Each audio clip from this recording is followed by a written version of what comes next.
Hello students, if you like my videos then please like, share and subscribe your own channel Dhaval Shah maths. आज हम देखेंगे class 11 straight lines की exercise 10.3 में 6 onwards numerical.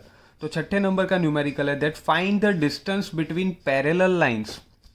Parallel lines आपको दिया गया है, एक लाइन ये है और ये दूसरी वाली लाइन है। तो पैरेलल लाइंस की हमारे पास जो फॉर्मूला थी वो हमने इससे पहले वाले लेक्चर में डिस्कस की है। अगर नहीं देखा है तो आप प्लेलिस्ट में जाके चेक कर सकते हो। ये फॉर्मूला रहती है distance between two parallel lines. ठीक है, तो यहां पे अगर हम बात करें तो आपको जो इक्वेशन दिया गया है 15x प्लस 8y माइनस 34, तो यहां पे अगर हम इसको कंपेयर करेंगे ax plus by plus C equals to 0 जो कि जनरल इक्वेशन है, तो a इक्वल्स टू 15 मिला, b इक्वल्स टू हमें 8 मिला। ठीक है, यहाँ पे अगर ये L1 लाइन है और ये L2 है तो C1 की वैल्यू हमें यहाँ पे मिलेगी माइनस 34, जबकि C2 की वैल्यू हमें मिल रही है 31। ठीक है, तो अब हमें क्या करना है, जो डिस्टेंस फॉर्मूला है, डिस्टेंस फॉर्मूला क्या रहती थी, d equals to C1 minus C2। Parallel line की बात यहाँ पे हो रही है, नीचे मिल रहा है under root A square plus B square. तो बच्चों यहाँ पे क्या होगा, that is minus 34 minus 31 upon under root 15 का स्क्वायर प्लस 8 का स्क्वायर हो जाएगा। ठीक है, 15 का स्क्वायर होता है 225 प्लस 8 का स्क्वायर होता है 8 इंटू 8 64। तो इसको मैंने फर्दर सॉल्व किया तो मुझे मिला माइनस 65 अपॉन 17। ठीक है, तो माइनस 65 मॉड्यूलस में है, वो बाहर निकलेगा क्योंकि डिस्टेंस कभी भी नेगेटिव नहीं हो सकता, तो वो हो गया 65 अपॉन 70 यूनिट्स। तो ये मिल गया आपको आपका आंसर। पैरेलल लाइन में बच्चों में एक चीज़ आपको खास बता दूं कि जब भी पैरेलल लाइन की सिचुएशन होगी आपको ये चीज़ खास ध्यान में रखनी है कि ये जो दो लाइन्स होगी उसके अंदर ये वैल्यूज ऑलवेज सिमिलर ही रहेगी, और जबकि ये दो वैल्यूज जो है आपकी वो ऑलवेज डिफरेंट रहेगी। ठीक है, अगर ये दो वैल्यूज सेम नहीं दी गई है तो आपको ले ही लेनी है क्योंकि वो पैरेलल लाइंस है। ठीक है, तो पैरेलल लाइन में एक्स और वाई कोऑर्डिनेट तो सेम ही रहते हैं, तभी वो लाइन ड्रॉ हो पाएगी। अगर ये दो पैरेलल लाइंस की बात करें तो इसमें क्या होगा, हर एक पोजीशन पर ये दो कोऑर्डिनेट सेम ही रहते हैं, तो इसमें एक्स और वाई तो सेम ही रहेगा, बट जो डिस्टेंस है उसके बीच में वो बदलने की पूरी संभावना रहती है। ठीक है, मतलब कि जो कांस्टेंट वैल्यू है उसकी बात हो रही है, डिस्टेंस तो सेम ही रहेगा। डिस्टेंस तो आप किससे फाइंड करोगे, तो ये डी वाली जो फॉर्मूला है उसकी बात हो रही है, बट यहाँ पे जो कांस्टेंट की वैल्यू है वो वहाँ पे कंप्लीटली चेंज होगी। तो ये चीज़ आपको खास ध्यान में रखनी है। ओके स्टूडेंट्स, आगे देखते हैं question number 7। Find the equation of the line, मतलब कि एक लाइन है पैरेलल टू दिस लाइन जो कि है 3x minus 4y plus 2 equals to 0 which is passing through point minus 2 and 3, मतलब कि एक पॉइंट है जिसके अंदर माइनस 2, 3 है। तो हमें क्या करना है, हमें ये जो लाइन है उसका इक्वेशन फाइंड करना है। तो कोई भी लाइन का इक्वेशन फाइंड करना हो तो वो हमने इससे पहली वाली एक्सरसाइज में देखा था, हमें दो चीज़ की ज़रूरत रहती है, एक है स्लोप और दूसरा है पॉइंट। तो पॉइंट ऑलरेडी आपके पास है बट स्लोप नहीं है, तो हम यहाँ पे क्या करेंगे, सबसे पहले ये वाली जो लाइन है तो मैं यहाँ पे लिख रहा हूँ that 3x minus 4y plus 2 equals to 0। तो यहाँ पे स्लोप की फॉर्मूला क्या होगी, that is minus B upon A. तो माइनस बी अपॉन ए के हिसाब से अगर हम बात करें तो ठीक है स्टूडेंट्स, यहाँ पे वो फॉर्मूला होगी माइनस ए अपॉन बी, सॉरी, तो यहाँ पे माइनस ए अपॉन बी मैंने ले लिया, तो वो होगी minus 3 upon minus 4 equals to 3/4 हमें मिल गया। तो ये जो लाइन है उसका स्लोप हमें मिल गया 3/4। अब हमने वहाँ पे आगे पढ़ा था कि for L1 is perpendicular parallel to L2, यहाँ पे दो लाइन्स है वो पैरेलल है, तो क्या होगा M1 is equal to M2, मतलब दोनों का स्लोप सेम होगा क्योंकि ये दोनों लाइन पैरेलल है। तो यहाँ पे जो दूसरी लाइन है उसका स्लोप भी आपको मिल गया, दैट इज 3/4, तो वो भी सिमिलर हो गया। तो अब बच्चों आपके पास स्लोप भी है और ये वाला पॉइंट भी है। ठीक है, तो मैं यहाँ पे क्या करूँगा, ये इक्वेशन बनाऊँगा। पॉइंट है मेरे पास -2, 3 और स्लोप है 3/4। तो अब हम क्या करेंगे, यहाँ पे इक्वेशन बनाएंगे, that is y minus y one equal to m x minus x one. तो y minus three equals to 3/4 x minus यहाँ पे है और ये भी माइनस है, माइनस माइनस प्लस 2 हो गया यहाँ पे। इसको हम फर्दर सॉल्व करते हैं तो 4y minus 12 equal to 3x plus 6 हो गया। So final answer will be 3x minus 4y plus 18 equals to 0। तो ये आपको इक्वेशन मिल गया, ये वाली लाइन जो कि L2 है, उसका आंसर आपको यहाँ पे मिल गया। आगे देखते हैं क्वेश्चन नंबर 8 जो कि है find the equation of line perpendicular to line this x minus 7y and having intercept this. तो आपको यहाँ पे इस तरह दो लाइन दी गई है, ठीक है। ये वाली लाइन है suppose x minus 7y plus 5 equal to 0। तो आपको ये लाइन का इक्वेशन फाइंड करना है। आगे के क्वेश्चन में पैरेलल वाली सिचुएशन थी, यहाँ पे परपेंडिकुलर है। तो सबसे मैंने पहले क्या किया, x minus 7y plus 5 equals to 0। तो slope minus a upon b के ऊपर से मुझे मिल गया 1/7। ये है आपका a, यहाँ पे मिलेगा b, यहाँ पे मिलेगा c। अब सिचुएशन क्या होती है बच्चों, जब परपेंडिकुलर लाइन है, परपेंडिकुलर L1 इज L2 से होगा तो सिचुएशन होगा m1 dot m2 equals to -1। तो 1/7 डॉट m2 इक्वल टू -1, तो m2 की वैल्यू आपको मिल गई -7। तो बच्चों अब आगे बात आती है कि जब इंटरसेप्ट आपको दिया गया है, क्योंकि हालांकि आगे के सम में हमने क्या यूज़ किया, y minus y one equal to m x minus x one. ये कब यूज़ कर सकते हैं, जब स्लोप और पॉइंट हो तब। अगर ये आपको पढ़ना हो तो आप 10.2 के वीडियोस जाके देख सकते हो, ठीक है। बट जब यहाँ पे आपको x इंटरसेप्ट दिया है, ठीक है, उस वक्त आपको कौन सी फॉर्मूला यूज़ करनी है, that is y equal to m x minus d. तो यहाँ पे y equal to -7 x minus 3 मैंने ले लिया, क्योंकि x इंटरसेप्ट आपको 3 दिया गया है, ठीक है। तो वो मैंने यहाँ पे ले लिया y equal to m x minus 3। Bracket को मैंने ओपन किया तो -7x माइनस 3, 7x को मैं लेफ्ट हैंड साइड ले गया तो 7x plus y plus 3 equals to 0, जो कि है मेरा फाइनल आंसर। आगे स्टूडेंट्स बात करते हैं कि फाइंड द एंगल बिटवीन, जो कि नौवां क्वेश्चन है।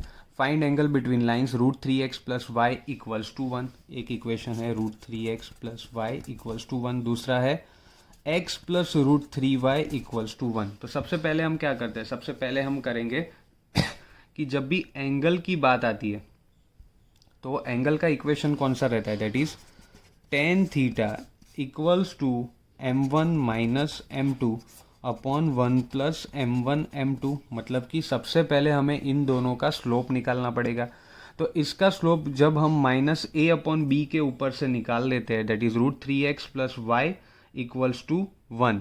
तो यहाँ पे हमें स्लोप कौन सा मिलेगा, -a अपॉन b के हिसाब से -√3 अपॉन 1। तो ये मिल गया आपको आपका m1, ठीक है। और m2 की अगर हम बात करें तो वो हमें मिलेगा -1 अपॉन √3, क्योंकि यहाँ पे x के आगे 1 है तो -1 अपॉन √3, और यहाँ पे मिल गया -√3, ठीक है। तो ये दो वैल्यू को अब यहाँ पे रख देते हैं, बहुत ही सिंपल है स्टूडेंट्स। तो tan थीटा इक्वल्स टू होगा -√3 minus minus plus 1 upon √3 upon 1 plus, bracket में मैं ले लेता हूँ क्योंकि माइनस की साइन है, -√3 डॉट -1 अपॉन √3।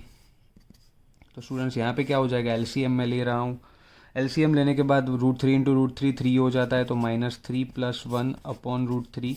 यहाँ पे √3 कैंसिल हो जाएगा स्टूडेंट्स, ठीक है, और माइनस माइनस प्लस हो जाएगा, तो 1 प्लस 1 आ गया मेरे पास नीचे।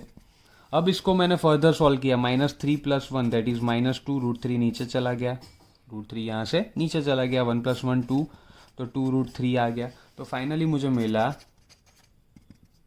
tan theta equals to 2 cancel -1 upon √3, but ये मॉड्यूलस है तो वो यहाँ पे हो जाएगा +1 अपॉन √3। तो थीटा में, tan थीटा में कब 1 अपॉन √3 आता है, तो as per table you will get theta equals to 30 degree. तो जब इन दोनों के बीच में कौन सा एंगल मिला आपको, यहाँ पे 30 डिग्री का एंगल मिल गया, ठीक है। तो एंगल बिटवीन लाइन की अगर हम बात करें तो वो कौन सा आएगा, एक आएगा 30 और दूसरा आएगा, अगर हम 180 माइनस थीटा की बात करें, ठीक है, तो वो आएगा 180 माइनस 30 इक्वल्स टू 150, ठीक है। तो वो आ जाएगा अभी यहाँ पे 130, मतलब कि इन दोनों के बीच में कौन सा एंगल प्रोड्यूस हो रहा है, दैट इज 150। आगे देखते हैं question number 10, that is the line through the point h,3, ये कौन सा है, ये पॉइंट है h,3 and 4,1 intersect the line 7x minus 9y minus 19 equals to 0 at right angle. तो आपको h फाइंड करने को बोला है, तो सबसे पहले हम डायग्राम बनाते हैं। डायग्राम की बात करें तो ये होगा मेरी line, that is 7x minus 9y minus 19 equals to 0। Suppose इसको मैंने ले लिया L2, सॉरी इसको मैंने ले लिया L1, क्योंकि ये हमारी फर्स्ट लाइन है। अब क्या करते हैं, the line through point h,3 and 4,1 intersect the line at a right angle. तो सपोज यहाँ से मैं एक लाइन बना रहा हूँ जो राइट एंगल क्रिएट कर रहा है। दिस इज माई L2, ठीक है। अब क्या करना है मुझे, कि मुझे फाइंड करनी है h1 की वैल्यू, ठीक है। और ये लाइन के ऊपर के दो पॉइंट मुझे दिए गए, एक है h,3 and for example this is 4,1, इसको आप कहीं पे भी दिखा सकते हो, ठीक है। तो हम सबसे पहले क्या करेंगे, L1 के ऊपर से उसका जो स्लोप है वो फाइंड कर लेते हैं। तो मैं यहाँ पे लिखूंगा L1 equal to 7x minus 9y minus 19 equals to 0।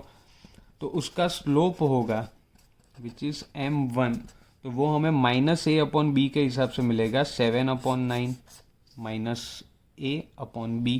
तो 7/9 हमें मिल गया। अब यहाँ पे क्या होगा, L1 is perpendicular to L2, तो अगेन वही आएगा M1 dot M2 equals to -1। M1 की वैल्यू है 7/9 डॉट M2 इक्वल्स टू -1। तो M2 की वैल्यू आपको क्या मिलेगी, M2 की वैल्यू हमें यहाँ पे मिलेगी -9/7, जो कि हमें हमारा स्लोप मिल गया, ठीक है। अब यहाँ पे क्या करते हैं कि जो स्लोप की बात हमने की है, ओके, तो ये एक हमें यहाँ पे M2 स्लोप मिल गया। अब हमारे पास जो लाइन 2 है उसके दो पॉइंट है, ठीक है। फर्स्ट पॉइंट है दैट इज h,3 और दूसरा पॉइंट है दैट इज 4,1। तो अब इसके ऊपर से हम क्या फाइंड करेंगे, इसके ऊपर से भी हम स्लोप फाइंड कर सकते हैं। पॉइंट वाली फॉर्मूला थी y2 minus y1 upon x2 minus x1, that is y2 minus y1 की अगर हम यहाँ पे बात करें, राइट, तो 3 माइनस 1 से करते हैं, तो 3 माइनस 1 नहीं, पर यहाँ पे 1 माइनस 3 अपॉन 4 माइनस h आएगा which is equal to -2 upon 4 minus h। तो ये यहाँ पे आपको दूसरा स्लोप भी मिल गया। तो स्लोप तो हमेशा एक इक्वल ही रहता है बच्चों, ठीक है, स्लोप हमेशा यहाँ पे इक्वल रहता है। तो अब स्टूडेंट्स क्या होगा कि ये भी आपका M2 है और ये भी M2 है, तो इन दोनों को हम कंपेयर करेंगे, और इन दोनों को जब आप कंपेयर करते हो तो you will get the value of your h। तो हमारे पास जो अभी बात कर रहे हैं M2, ठीक है, तो M2 में क्या होगा, एक जो M2 है हमारे पास वो है आगे जो हमने फाइंड किया -9/7, तो मैंने यहाँ पे लिख दिया -9/7, और दूसरा जो M2 जो हमें मिला वो है -2/4 माइनस h। तो हम क्या करेंगे, यहाँ पे कंपेयर करते हैं, -2/4 minus h equals to -9/7, cross multiplication करते हैं, ठीक है। तो क्या होगा, -14 -36 प्लस 9h, -36 को मैं यहाँ पे ले गया तो 9h इक्वल्स टू 22, तो h इक्वल्स टू हमें फाइनली मिल गया 22/9। This is my answer. आगे देखते हैं क्वेश्चन नंबर 11, जो कि है prove that the line through point x1 y1 and parallel to line this. मतलब कि एक लाइन दी गई है ax plus by plus c equals to 0, ठीक है। तो इसका स्लोप हमें क्या मिलेगा, इसका स्लोप हमें मिलेगा -a/b। अब ये जो लाइन का स्लोप हमने फाइंड किया उसके पैरेलल की लाइन, मतलब कि ये लाइन सपोज मैंने ये वाली ले ली, इसके पैरेलल की जो लाइन है, ठीक है, उसका पॉइंट हमें दिया है जो कि है x1, y1, ठीक है। एक पॉइंट हमें दे दिया गया है दैट इज x1 y1। तो इसका इक्वेशन हमें कौन सा लाना है, इसका इक्वेशन हमें ये वाला प्रूव करना है कि ये जो इक्वेशन है वो उसका आंसर रहेगा। तो हम स्टूडेंट्स यहाँ पे क्या करेंगे, सबसे पहले हमने इसका तो स्लोप निकाल लिया दैट इज -a/b। अब यहाँ पे ये दो लाइंस पैरेलल है, ठीक है। सपोज मैंने इसको L1 लिया और ये है L2, तो here L1 is parallel to L2, तो इसका मतलब क्या होगा, M1 is equal to M2, दोनों के स्लोप कॉमन हो गए, तो M2 इक्वल्स टू मुझे मिल गया -a/b।